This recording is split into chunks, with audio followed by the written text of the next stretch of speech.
আমরা এই আন্দোলনের মাধ্যমে আমরা এই মানববন্ধনের মাধ্যমে সরকারের কর্মবছর হয় এবং আমরা সেই আলোকে আমাদের এই মানববন্ধন আমি এই বলে আমি আমার বক্তব্য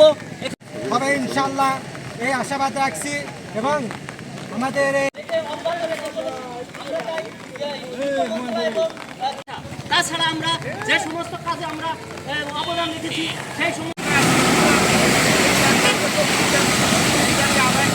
এই কৃষি সেক্টরকে আর উন্নত করে আমরা আমাদের কাজকে আমরা সর্বোচ্চ অবদান রাখছি আমাদের ভাইদের সাথী ফসল হিসেবে খাদ্যপণ্য সবজি পণ্য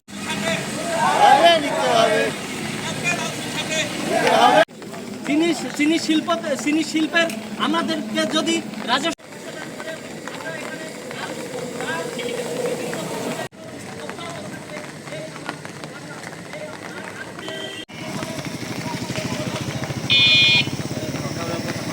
কৃষি মন্ত্রণালয়ে গিয়ে তারা স্বতন্ত্র হিসাবে আছে। এখন আমরাও চাই যে আমরা রাজস্ব খাতে এবং কৃষি মন্ত্রণালয়ে অন্তর্ভুক্ত করার জন্য আমাদের এই দাবি।